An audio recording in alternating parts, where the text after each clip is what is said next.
తులారాశి వారు అర్జెంటుగా మీ ఇంట్లో ఉన్నటువంటి ఈ 5 రకాల వస్తువులను తీసి బయట పడేయండి. లేదంటే మాత్రం చాలా చాలా నష్టపోతారు. చాలా రకాలైనటువంటి సమస్యలతో సతమతమైపోతూ ఉంటారనమాట. ఎందుకంటే మీరెన్నో రకాలుగా చేసుకుంటున్న మంచి కానివ్వండి, పుణ్యం కానివ్వండి, దీనివల్ల ఇంకా మీరు ఈ మాత్రమైనా జీవితంలో మంచిగా ఎదగగలుగుతున్నారు. మీరు చేసే పూజలు కానివ్వండి, పుణ్యాలు కానివ్వండి, ఇలాంటి వాటికి మంచి ప్రతిఫలం అనేది రాకుండా ఈ 5 వస్తువులేంటంటే ఎక్కడికక్కడ మీకు అడ్డుగోడగా నిలుస్తున్నాయి అన్నమాట. అంటే సమస్యని మీ ఇంటి లోపలే ఉంచుకొని మీరు పరిష్కారం కోసం ఎక్కడెక్కడో వెతుకుతున్నారు, ఏదేదో చేస్తున్నారు, ఎంతెంత డబ్బో వృధా చేసుకుంటున్నారు, అనారోగ్య సమస్యలతో బాధపడుతున్నారు, ఆర్థికంగా ఇబ్బంది పడుతున్నారు, ఇంకా అప్పులు చేయాల్సినటువంటి పరిస్థితి అనేది వస్తుంది.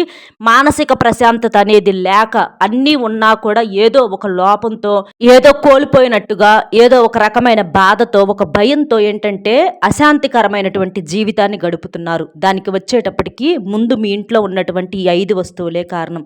కాబట్టి ఎన్ని పనులు ఉన్నా సరే కాసేపు ఆ పనులన్నీ కూడా పక్కన పెట్టి ముందు అర్జెంటుగా 5 వస్తువులను తీసి బయట పడేయండి. అవి పడేసిన తర్వాత చూడండి ఆ మార్పులు చేర్పులు ఇంకా మీ ఇంటి పరంగా కలిసి రావటము. అంటే ఇన్నాళ్ళ నుంచి ఏంటా ఇంత చిన్న విషయాన్ని మేము పట్టించుకోలేదు అని చెప్పేసేసి బాధపడతారనమాట. అలాగే ఆ వస్తువులు తీసేసిన తర్వాత చాలా సంతోషపడతారు. ఎందుకంటే మీలో మార్పులు ఎదుగుదలను చూసి మీరే ఆశ్చర్యపోతారు కాబట్టి.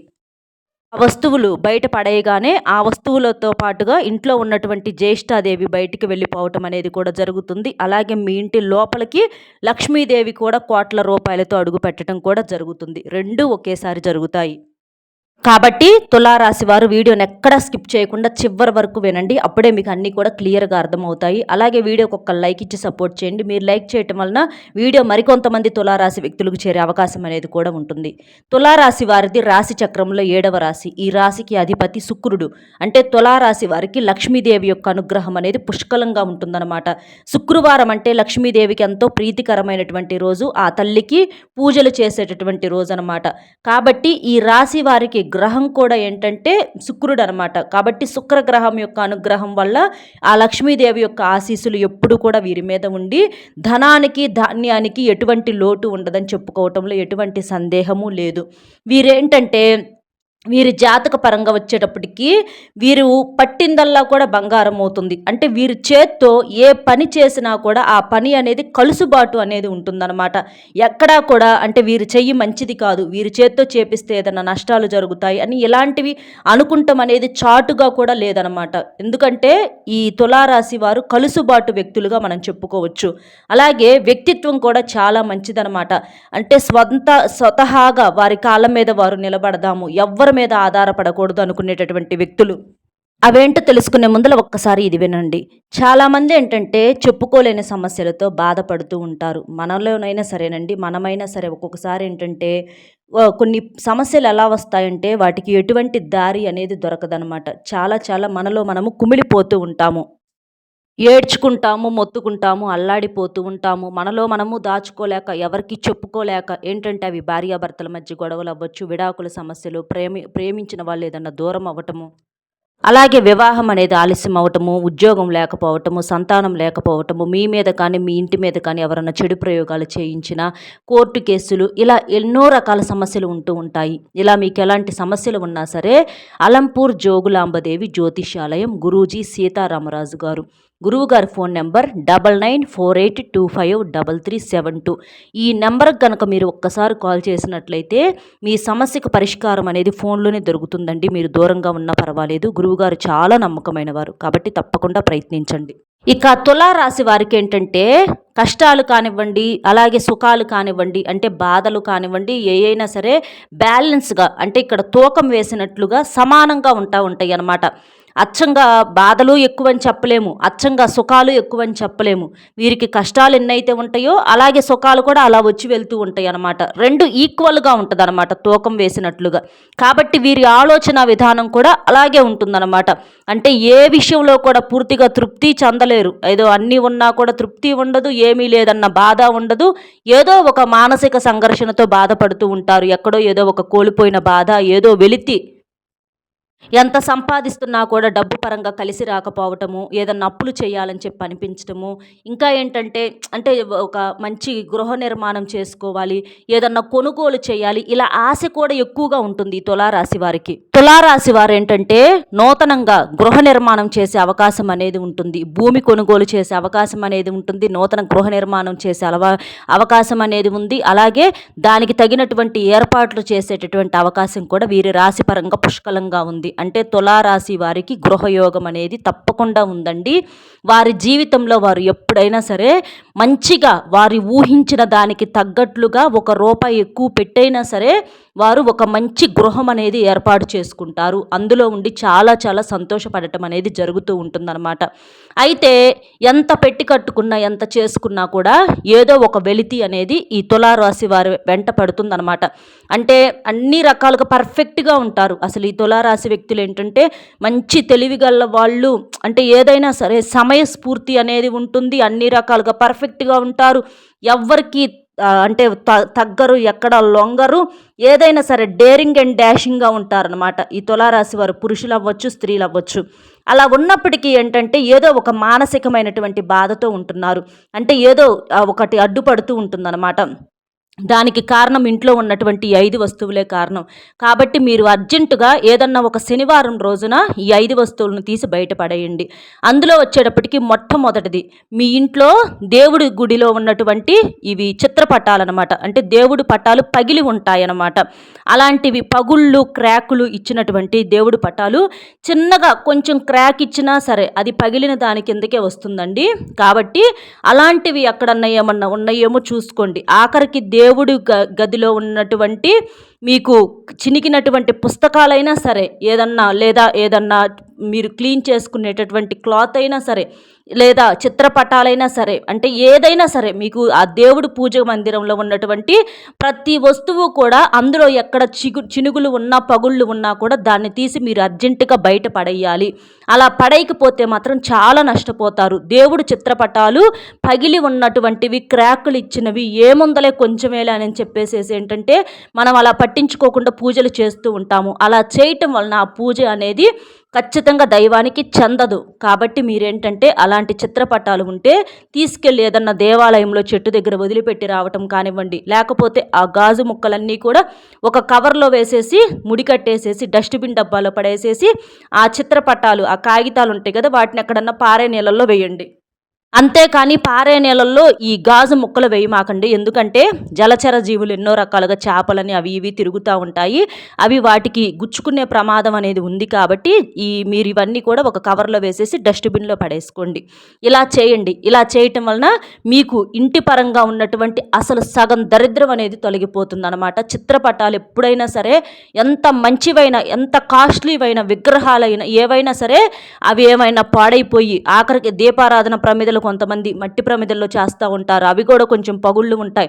అలాంటివన్నీ కూడా తీసి బయట పడేయాలి. ఇది చేయకపోతే మాత్రం చాలా అంటే మీరు ఎలా ఏమి చేసినా కూడా ప్రతిఫలం అనేది ఉండదు. ఇక రెండవ వస్తువు వచ్చేటప్పటికి ఏంటంటే అద్దం, పగిలిన అద్దం అనమాట. చాలామంది ఏంటంటే ఇళ్లల్లో అంటే పెద్ద పెద్ద అద్దాలు కొంతమందికి ఉంటాయి, కొంతమంది చిన్న అద్దాలు ఉంటాయి. అవేంటంటే పిల్లలు కింద పడేసినప్పుడు కానివ్వండి, లేదా ఒక్కొక్కసారి మన చెయ్యే తగిలి కింద పడటం కానివ్వండి, ఇట్లా ఏంటంటే కొంచెం పగులుతూ ఉంటాయి. పగులుతూ ఉంటే ఏముందలే తీసుకొద్దాంలే అని చెప్పేసి ఏముందలే మొన్నేగా కొనుక్కొచ్చింది అది ఇది అని చెప్పేసేసి ఆడవారికి ప్రాణం కవ్వచ్చు, మగాళ్ళు పట్టించుకోకవచ్చు, ఆ అద్దాన్ని అంతే పెట్టుకొని చూసుకుంటూ ఉంటారు. అలా చేయటం వలన ఏంటంటే మీకు నెగిటివిటీ అనేది ఎక్కువ అవుతూ ఉంటుందన్నమాట. అలా పగిలిన అద్దం అనేది పొరపాటును కూడా ఇంట్లో ఉంచకూడదు. అలాంటి అద్దంలో ముఖం చూసుకున్నప్పుడు దరిద్రం అనేది ఎక్కువ అవుతూ ఉంటుందన్నమాట. కాబట్టి అర్జెంటుగా పగిలిన అద్దం ఏదన్నా ఉంటే తీసి బయటపడేయండి. ఇది రెండవ వస్తువు. ఇక మూడవ వస్తువు వచ్చేటప్పటికి ఏంటంటే గడియారం. గడియారాలు ఏంటంటే చాలామందికి కూడా ఇంట్లో గడియారం అనేది టైం అనేది ఆడదనమాట. అవి బ్యాటరీ అయిపోయి అవి అలాగే స్ట్రక్ అయిపోయి ఉంటాయి అన్నమాట. అలా ఏంటంటే ఫోనుల్లో టైం అది ఇది చూసుకుంటా, వాచీల్లో చూసుకుంటా ఏముందలే గడియారందేముందలే అని చెప్పేసి ఆ గడియారాన్ని ఏంటంటే అలాగే ఉంచుతూ ఉంటారు, బ్యాటరీలు వేయరు అనమాట. అలా ఎందుకంటే టైం అనేది ఎలాగోలా చూసుకుంటున్నాం కాబట్టి. కానీ మీరు అలా గడియారం అనేది ఆగిన గడియారం ఏంటంటే మీ యొక్క అదృష్టాన్ని కూడా ఆపేస్తుందన్నమాట. కాబట్టి మీకు టైం అనేది టైం కోసం కాకపోయినా గడియారంలో మాత్రం బ్యాటరీ అనేది తెచ్చి వేయండి. గడియారాన్ని అలా ఆపటం వలన మీ యొక్క ఎదుగుదల ఆగిపోతుంది, మీ యొక్క అదృష్టం అనేది ఆగిపోతుంది. ఎప్పుడూ కూడా గడియారం అనేది అలా స్ట్రక్ అయిపోయి ఉండకూడదు. కాబట్టి అర్జెంటుగా గడియారం ఏదన్నా ఆగిపోయి ఉంటే దానిలో మార్పులు అనేది చేసుకోండి. ఇది మూడవ వస్తువు. ఇక నాలుగో వస్తువు ఏంటంటే ఆడవారు ఇవి పగిలిపోయినటువంటి కప్పులు, అంటే టీ కప్పు ఏదన్నా కొంచెం క్రాకులు ఇవ్వటము, సాసర్లు ఏదన్నా పగిలిపోవటము, లేకపోతే ప్లాస్టిక్ వస్తువులు ఏదన్నా విరిగిపోయి ఉండటము, ఇట్లాంటివి వంటగదిలో మీరు గమనించినట్లయితే, అంటే మనం టీ కాఫీ వడబోసుకుని ఏదన్నా పాడైపోయి ఉండటము, ఇలాంటివి కొన్ని కొన్ని వస్తువులు ఇవి కొంచెం ఏంటంటే విరిగిపోయి పాడైపోయి ఇలా తుప్పు పట్టిపోయి అలా ఉంటూ ఉంటాయి అన్నమాట. అలాంటి వస్తువులతో అలాగే ఉంచుకొని ఏంటంటే, అంటే మొన్నే కదా తీసుకొచ్చాము, ఏం పడేస్తాంలే, ఏముందిలే కొన్నాళ్ళు వాడుకొని పడేసేద్దాము, లేకపోతే ఏదన్నా కొత్త వస్తువు తీసుకొస్తే అప్పటికప్పుడు పడిపోతే దాన్ని అట్లాగే అతుకు పెట్టుకోవటము, ప్లాస్టర్లు వేసి అంటించటము, ఇలాంటివి చేస్తూ ఉంటారనమాట. ఎందుకంటే ఎక్కువ రేటు పెట్టి కొనుక్కొచ్చుకుంటారు కాబట్టి వారికి బాధ ఉండి ప్రాణం ఒప్పక అలా చేస్తూ ఉంటారు. కానీ ఎప్పుడైనా సరే ఒక వస్తువు ఏదన్నా పగిలినా విరిగినా ఆ వస్తువుతో మనం రుణం తీరిపోయింది అని చెప్పేసేసి అనుకోవాలి. అలాంటి వస్తువు ఎన్ని వేల పెట్టుకున్నా, ఎన్ని లక్షలు పెట్టుకున్నా సరే దాన్ని తీసి బయటపడేయాలి. లేదు అంటే ఆ ఇంటి పరంగా ఆ వస్తువు యొక్క నెగిటివిటీ అనేది స్ప్రెడ్ అవుతూ ఉంటుందన్నమాట. కాబట్టి అర్జెంటుగా అలాంటి వస్తువులన్నీ కూడా తీసి బయటపడేయండి. చెత్తా చెదారం వేస్ట్గా వంటగదిలో ఏంటంటే చాలా ఉంచుకుంటూ ఉంటారండి, మితిమించి కొంటూ ఉంటారు. అవన్నీ కూడా ఏంటంటే ఊరకనే అట్లా పడి అవన్నీ కూడా డస్ట్ పట్టిపోయి అలాగా ఉంటూ ఉంటాయన్నమాట. కాబట్టి అంత అతిగా కొనవద్దు. అతిగా కొనకుండా ఉంటే మీకు శుభ్రం చేసుకోవాల్సిన బాధ ఉండదు. ఇలాగా అవన్నీ కూడా ఇంటి నిండా ఆగమాగంగా ఉండి చేయాల్సినటువంటి అవసరము ఉండదు. కాబట్టి అలాంటివి ఏదన్నా ఉంటే అర్జెంటుగా అవన్నీ తీసి కూడా బయటపడేయండి. అంటే మరి మాసిపోయినటువంటి పాత బట్టలు అవనివ్వండి, చినిగిపోయినటువంటి బట్టలు కానివ్వండి, ఇలాంటివి ఏంటంటే ప్రాణవంపక అలాగే ఉంచేస్తూ ఉంటారనమాట. అలా ఏదన్నా చినిగిపోయిన బట్టలు, రంగు మాసిపోయిన బట్టలు, వెలిసిపోయినటువంటి బట్టలు, దువ్వెనలు ఏదన్నా విరిగిపోయి ఉంటే అలాంటివి, ఇవన్నీ కూడా ఏంటంటే మనకి నెగిటివిటీని క్రియేట్ చేస్తూ ఉంటాయి అన్నమాట. మీరు ఎన్ని పూజలు చేసినా కూడా ఆ పూజలకు తగ్గ ప్రతిఫలం అనేది రాకుండా ఉండటానికి ఇలాంటివి మనం పట్టించుకొని చిన్న చిన్న కారణాలే పెద్ద పెద్దవిగా అవి మారి మనకి సమస్యలను కొని తెచ్చి పెడుతూ ఉంటాయన్నమాట. ఇక ఐదవ వస్తువు ఏంటంటే, ఇది జాగ్రత్తగా గుర్తుపెట్టుకోండి. మీ యొక్క పితృదేవతలకు సంబంధించినటువంటి కొన్ని వస్తువులు, అంటే మీ తల్లిదండ్రులు లేకపోయినా వారి తాలూకా వస్తువులు ఏంటంటే జ్ఞాపకార్థంగా ఉంచుకుంటూ ఉంటారనమాట. పెద్దవారు వారు ఉండరు, కానీ వారి తాలూకా వస్తువులు అంటే వారి మీద ప్రేమతోటి అలాగేంటంటే వారికి సంబంధించినటువంటి బట్టలు కానివ్వండి లేదా బంగారం కానివ్వండి, ఇలాంటివి ఏంటంటే గుర్తులుగా ఉంచుకుంటూ ఉంటారనమాట. కాబట్టి అలాంటివి ఏదన్నా ఉంటే పెద్దవాళ్ళకు సంబంధించి వాళ్ళు లేనప్పుడు వారి వస్తువులు అనేవి కూడా పొరపాటున ఉంచకూడదు. ఎందుకంటే మీకు ప్రేమ ఉందనుకోండి, ఏదన్నా బంగారం ఉందనుకోండి, ఆ బంగారాన్ని చెడగొట్టి దానికి తోడుగా ఇంకాస్త వేసుకొని డబ్బులు మీరు ఇంకో కొత్త వస్తువు రూపంలో తెచ్చుకోండి. అలాగ జ్ఞాపకార్థంగా చూసుకోండి. అంతేకాని వారు వాడినటువంటి అదే వస్తువును సేమ్ మీరు కంటిన్యూగా వాడటం వలన, ఇంట్లో పెట్టుకోవటం వలన చాలా ఇబ్బందులు ఎదురవుతూ ఉంటాయి. అలాగే వాడు వారినటువంటి బట్టలు కానివ్వండి లేదా మంచాలు కానివ్వండి, దిండులు కానివ్వండి, పరుపులు కానివ్వండి, ఇలాంటివి ఏంటంటే అవి ఎంత కాస్ట్లీవైనా సరే వాటిని అర్జెంటుగా మార్పిడి చేసేసేయండి. ఎందుకంటే వాళ్ళ తాలూకా ఉన్నటువంటి ఆ శక్తులు అనేవి ఏంటి అంటే మన చుట్టూతా తిరుగుతూ ఉంటాయి. వాళ్ళు చేసినటువంటి, ఎందుకంటే ఎవరైనా సరే మనుషులన్నాక తెలిసి తెలియక కొన్ని కొన్ని పాపాలు చేస్తూ ఉంటాము. అలాంటివి ఏంటంటే మనకు చుట్టుకొని వారి తాలూకా ఉన్నటువంటి ఆహార అంతా కూడా మనకు చుట్టుకొని మనకు అవన్నీ శక్తులు కూడా వెంటబడి ఉండి మనకు మనశ్శాంతి లేకుండా చేయటానికి అవి ప్రయత్నిస్తూ ఉంటాయన్నమాట. అంటే వారికి మన మీద ప్రేమ ఉండవచ్చు, కానీ ఏంటంటే అది మనకి వాళ్ళు ఇప్పుడు లేరు కాబట్టి ప్రేమను మనసులో ఉంచుకోవాలి. కావాలంటే ఆ వస్తువుల రూపంలో ఇంకో కొత్త వస్తువులు తెచ్చుకోండి. అంతేకాని అవే సేమ్ ఉంచుకోవటం వలన ఏంటంటే మీకు ఎదుగుదలకు పూర్తిగా అడ్డుపడుతూ ఉంటాయి. కాబట్టి అర్జెంటుగా మీ పితృదేవతలకు, పెద్దవారికి సంబంధించినటువంటి ఏదన్నా వస్తువులు వస్తువులు ఉంటే అర్జెంటుగా ఆ వస్తువులు తీసివేయండి, లేదా మార్పులు చేర్పులు చేసుకోండి. లేదంటే మాత్రం చాలా చాలా ఇబ్బందులు పడేటటువంటి అవకాశం అనేది ఉంటుందన్నమాట. ఏముందలే అని చెప్పి పట్టించుకొని ఇలాంటి చిన్న చిన్న పొరపాట్లు ఏంటంటే మన జీవితంలో మన ఎదుగుదలకు అడ్డుపడుతూ ఉంటాయి, మనల్ని సమస్యల పాలు చేస్తూ ఉంటాయి. ఆ లక్ష్మీదేవి యొక్క అనుగ్రహం మన మీద పడకుండా, ఆ దేవతలు మన ఇంటి లోపలికి ప్రవేశించకుండా ఉండటానికి ఇలాంటివి ఏంటంటే చాలా చాలా అడ్డుగా ఉంటాయి. కాబట్టి ఇలాంటివన్నీ కూడా ఉంటే అర్జెంటుగా ఒక శనివారం రోజున ఇవన్నీ కూడా మీరు తీసేసి ఇంటిని శుభ్రం చేసుకోండి. ఏ శనివారం అయినా మీరు తీసుకోవచ్చు, ఇబ్బంది అయితే ఏమీ లేదు. అలాగే ఇంటిని కూడా పరిశుభ్రంగా ఉంచుకోండి. ఏ ఇల్లు అయితే శుభ్రంగా శుచిగా ఉంటుందో, మంచి దీపదూప నైవేద్యాలతో మంచి సువాసనలతో ఉంటుందో, కలకలలాడుతూ ఉంటుందో, పూజలు అందుకుంటూ ఉంటుందో అలాంటి ఇంట్లో లక్ష్మీదేవి తాండవం ఆడుతూ ఉంటుంది. అలా కాకుండా ఇల్లంతా కూడా అంటే ఎక్కడ వేసిని అక్కడ పడేసి ఉండటం, గజిబిజిగా ఉండటము. ఇల్లు ఏంటంటే కొంతమంది ఆడవాళ్ళు కూడా అస్సలు శుభ్రం చేయరు అనమాట. వండుకున్నామా తిన్నామా అన్నట్లుగా ఉంటారు. అంటే లేచిన దగ్గర నుంచి నైటీల మీదే తిరుగుతూ ఉంటారు. ఏంటంటే ఏముందలే ఎట్లా కుట్లా జరిగిపోతుంది అని చెప్పేసేసి అనుకుంటారు. కానీ అవన్నీ కూడా మనకిప్పుడు కనిపించవండి. అవన్నీ కూడా రేపేంటంటే ఏదో ఒక కర్మ రూపంలో, ఏదో ఒక రూపంలో మనకు గట్టిగా ఇబ్బంది పెట్టేటట్లుగా చేస్తాయి. కాబట్టి ఇంటిని ఎప్పుడూ కూడా శుభ్రంగా ఉంచుకోండి. మీ శక్తికి తగ్గట్లుగా మీకు కుదిరినప్పుడల్లా సరే రోజుని ఇంటిని శుభ్రంగా ఉంచుకోండి. ఇంటిని కాస్త తుడుచుకుంటూ ఉండండి. ఇంట్లో కాస్తంత మీకు కుదిరినప్పుడల్లా పూజలు చేసుకుంటూ ఉండండి. దైవనామస్మరణ చేసుకుంటూ ఉండండి. ఆడవాళ్ళు చక్కగా స్నానం చేసేసి మంచిగా చీరలు కట్టుకోవటము, చక్కగా తలలో పువ్వులు పెట్టుకోవటము, మట్టి గాజులు వేసుకోవటం, కాళ్ళకు మెట్టెలు పెట్టుకోవటం, పసుపు రాసుకోవటము, గడపకు పూజ చేసుకోవటము. ఇలా ఇంటిని ఆడవారు ఎంత కలకలలాడుతూ ఉంచుతారో ఆ ఇంటి పరంగా మగవారి యొక్క ఆలోచన విధానం అనేది కూడా మారి సంపాదన పరంగా బాగా కలిసి వస్తుందన్నమాట. కాబట్టి తప్పనిసరిగా ఇలాంటి నియమాలను ఆచరిస్తూ ఈ 5 వస్తువులను అర్జెంటుగా తీసి బయటపడేయండి. దానితో ఇంట్లో ఉన్నటువంటి దరిద్ర దేవత పూర్తిగా బయటికి వెళ్ళిపోతుంది. అలాగే లక్ష్మీదేవి కోట్ల రూపాయలతో అడుగు పెడుతుంది. అర్థమైంది కదండి.